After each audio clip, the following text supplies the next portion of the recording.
So Nick, my DC is my home. DC is where I was born and raised, and I cut my teeth in that organization. I will text you privately and give you some food, all the places for you to go. We'll get you Awesome. fed. Yeah, we'll get you fed for sure. Don't worry. Perfect. Yeah, I need all the food spots.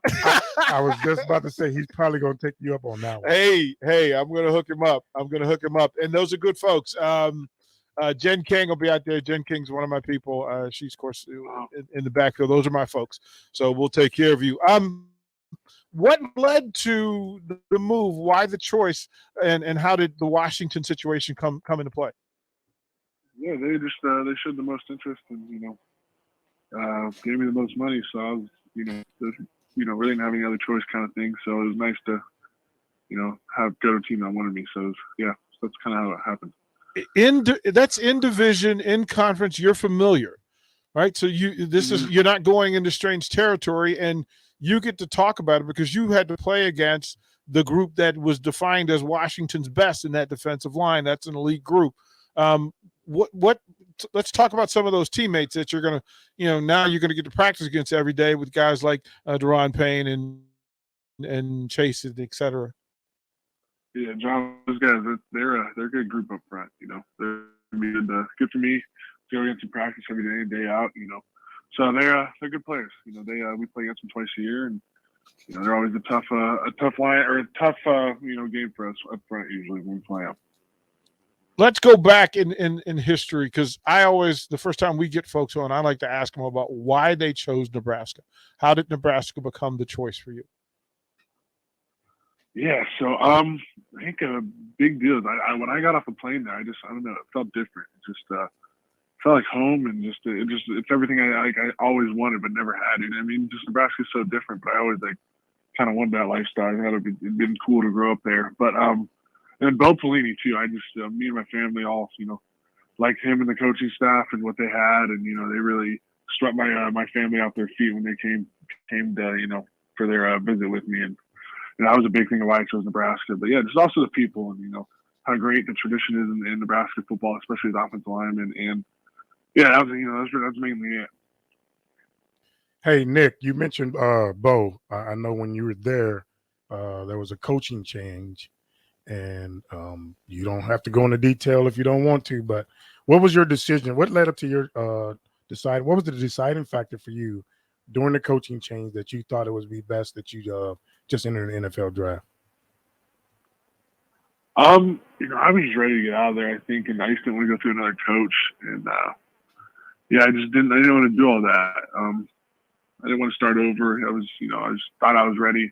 Football really wasn't I ain't gonna lie, I wasn't really loving football too much at the time either. So I was like, hey, screw it, let's try to go and make some money out of it. And Kenny was just telling me all what the scouts were saying, and just gave me the information and just kind of let me make a decision. But that was kind of one of the main reasons why. And I just didn't want new coaching staff. Yep. Looking back on it, I know you and I had a lot of conversations about what you should do, what you should not do. I was one that was going to always have your back, regardless of the decision you made. You're in your fifth year now. This is you're with the new team. Do you look back on it? Do you think you made the right decision, or do you think you should have stayed? 100% made the right decision. When I made after that year, I did not think I made the right decision. But five after finishing 5 years, it was the best thing I think I ever did for myself. Good. Well, you think about it. To spend 60% of your career as a starter, even after that first year, that's impressive along the way. What is it that let me ask you this. What did you learn in Nebraska that helped you in the NFL? What's the thing that you learned, that you picked up, that you feel like you carry with you every day, every practice, every game in the NFL? I don't know if I learned it in Nebraska, but just the way I play, like my tough nose, like that don't give a crap attitude, like it doesn't matter who you are type thing. Just playing like hard-nosed football, which I think is the way it's supposed to be played, and like talking crap and playing to the echo of the whistle and things like that, which I think going to Nebraska kind of helped me, get better at, and I don't know, just watching the old offensive linemen there, all the good ones did that, and where, bunch of good guys and went to work, and they were hard-nosed, trying to finish people down the field and stuff. So I think that kind of helped me. That's probably the thing I'd say from Nebraska. Nick, can the offensive line here ever get back to that? Can they ever get back to that level of greatness? Not even if we didn't say pipeline greatness, but greatness to where folks are proud of being from Nebraska, and that there's a certain level of product in whoever comes from the University of Nebraska.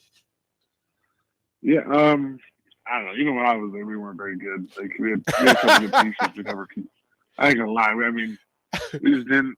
I don't know. We didn't win ball games. I think we won one year. I didn't even play my redshirt. We won 8 games that year, 9 games, and then I think that next year we won 6 or 5, and 1 with the bowl game. We shouldn't have got in, and then the next couple of years were just 4 games and 5. It was that. Sorry, it wasn't good. But I know. I mean, you never know. You never know what the right coach can do, and everybody thinks Rule could do it, but I think he can too. But we gotta see him prove himself first and see what he can bring. I feel like Nebraska's been going through a lot of coaches, and it's always the next one's the guy. The next one, let him give him a year or 2 and see what he's got and see what he's gonna do with the program. Nick, we had Austin Allen and Travis Vokalek on yesterday. I know Austin. I asked Austin the question. How was it when you got there knowing that there was 2 former Huskers there? Did you lean on those guys? What did you take from those guys that helped you out? And when you got Austin and you got Wandale, what did you do anything different? Did you try to help them out, show them the ropes? Yeah, I would have introduced myself first day there, or I have to introduce myself to Austin, but what Wandale I did, and I went up to Austin and was just talking to him, say, hey, if you need anything, I'm here to help. Like, I mean, we're 2 different positions, so I can't really help him too much when it comes to those aspects. But just if you need help with anything, there's things like that. He got helps guys and kind of gives them. I don't know. So it's nice to be able to people with the team when you first come in new. So, Nick, is there? I wouldn't say I did too much though. Just stuff. No, and I told them they anything they call me or whatever, right? Or any recommendations, anything, or anything in the city questions at all. I'll help them out. I have to imagine they leaned on him emotionally, just knowing that you had to go there. Yeah, I know I would have. That's for sure. Nick, it's you went through, as you said, an interesting time here, and it wasn't what you wanted it to be. But is there a moment that sticks out in your mind as, what, that was my Nebraska football moment. That was my favorite time of being a Husker. Favorite times it wasn't even like playing football. It was just being with all the dudes and I vividly remember it was one of the years every summer we'd go out to Cole Conrad's parents' lake house and it'd be the whole line would go and I can say this now because we'd all bring cases of beer and it'd be crazy. We'd have like 30, 40 cases of beer and we'd be drinking and stuff. It was having a keg and stuff. It was a good time. So those are the times I really quite like. I remember more than on-field experiences and things like that. Just being with the guys. Hey Nick. Hey Nick. You can't be saying you take cases of beer out to Cole Conrad's house, man. Come on, man. Hey, we were all 21. Hey, I know that, but come on now. Oh, that I love it. I do too. Nick, hey, I love every word you just said. Hey, I got one fond memory of you. Do you remember that personal foul call you got? Which one? There's a lot. I know. the one where I had to talk you off the ledge from trying to just kill anybody that came within 10 feet of you. Do you remember that one? Is that when Riley came and yelled at me or something like that? Yes. Do you remember that one? I think I remember that one. Yeah. Oh. Yeah. So. Or no. I remember Cav. They took me out of the game. He took you out of the game. Exactly. Cav pulled me off the field. I was fucking. Sorry. I was livid. We caught it. I was livid. Yeah, I mean, but that's to be expected. Like those passionate moments where you go through and because you care. And I just remember Joe Gibbs saying, I'd much rather have a guy who gets angry about things not going the way they're supposed to go than the guy who's passive and accepts it. And I think Nebraska will be really good with having more of that in the program. When you talk about your career to other people, and they ask, if I asked you to scout yourself, why are you a good professional? What is it about Nick Gates that teams are gonna want on their roster? I think I play the game the right way and just the way I go about my business every day. I know how to do my job. I might not look the greatest every time, but I'm always gonna be running down the field, trying to do the tough nose, hard working, that type of dude. That's who I am. Mean and nasty. That's what I remember. You See, that's what that was the next question. And that's why he got pulled out of the game, because he finished the guy off and the ref threw. Kenny, I'm gonna ask you to describe Nick Gates. Give the scouting report on Nick Gates. The thing, Nick Gates came in as a freshman, and the best thing that happened for Nick Gates was he practiced against 3 NFL D linemen: Randy Gregory, Malik Collins, and Vincent Valentine. And I watched Nick Gates as a freshman. The fourth one should have been an NFL player too. Yes, and I watched Nick Gates never back down from any one of those guys. I said, that guy has a bright future. He has a bright future. Tough. You cannot coach toughness. You cannot coach meanness. And to watch him battle against those 3 guys every day and not back down, I said he's going to be good. And that's what we had back in the day. You had a guy like Nick Gates come in as a freshman, practice against the number 1 defense, and that made him better. Even when we were here, you came in, you practiced against the best, good on good, and it made you better. So I watched him develop, and when it was time for him to make that decision, he made the right decision. He was ready. Nick, of those guys you just mentioned, who was the guy that got your hair in a bunch? Who's the guy that really you knew, all right, when he put his fingers in the turf against you had to come to work?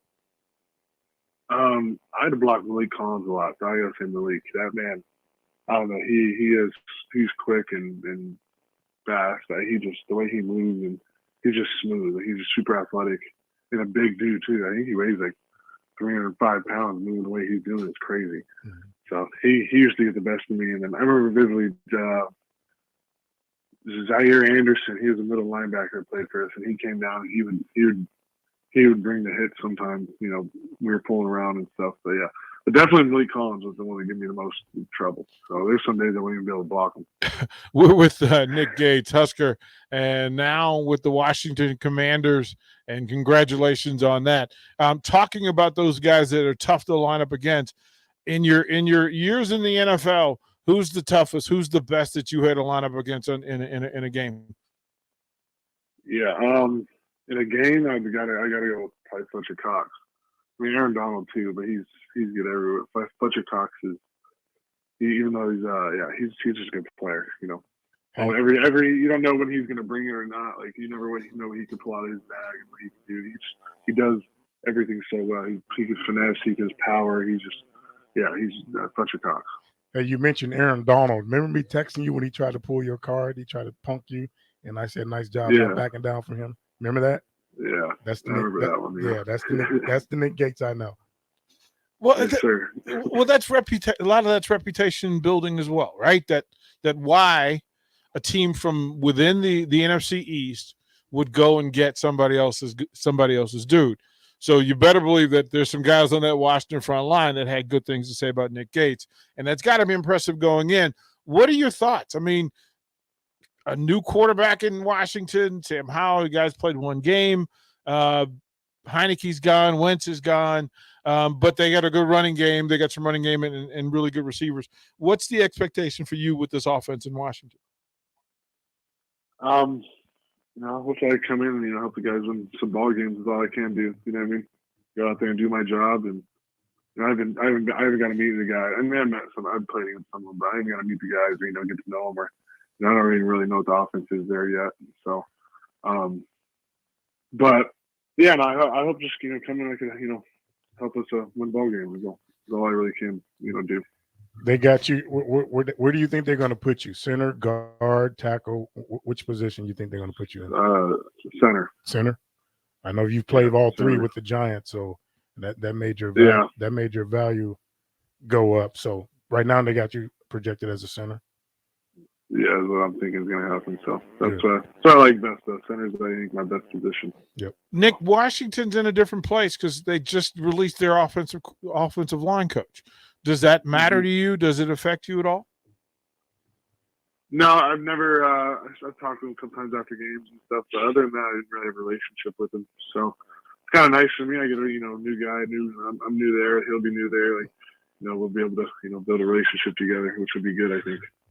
I think it's like I said. I talked to some folks back in DC when the announcement was made. We're like, thank goodness that we're actually building up front, because that's the old, just like Nebraska. That's the old Washington way, is to build up front and get tough, ornery guys. And there's a legacy of linemen there. The Hogs are there. It's a big deal in Washington.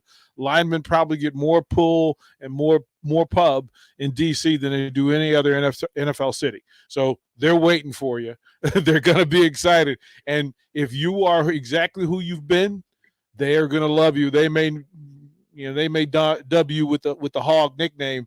How much familiarity do you have with the Hogs? He's too.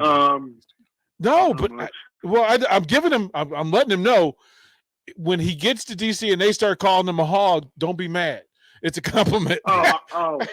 Yeah, no, I'm used to that. That's fine. That's what they called us in Nebraska, I'm pretty sure. The hogs. Yeah. Big mollies, or what are they called? The fat boys. They call us everything. Cows. Oh man, it's good in DC. It's actually a compliment. So how often did you get back to Lincoln? I try to get back to Nebraska at least once a year.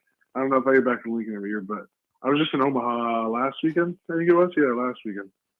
Or 2 weekends ago. I was there visiting, actually, my buddy Cole Conrad. We had a couple beers this time too, but tell you what, hey Nick, visiting him. Next time you come into Lincoln, Coach and I will actually buy the beers. So you even have to. He still owes me wings. Perfect. He still owes me. So he buys the wings and we'll buy the beer. Bet. Sounds perfect. That sounds like all right. Listen, Nick, I know I appreciate you making time to come on and talk. I know the Husker fans are listening and they're happy to hear from you. And it gives them another jersey to go get, another jersey to follow in the league. And it's good to know that you're still going to be in the league. Kenny? Hey, I appreciate you taking the time, bro. I know you got to get on that plane and get over to Washington. I'm so proud of you. You know that, and I'm going to back you 100%.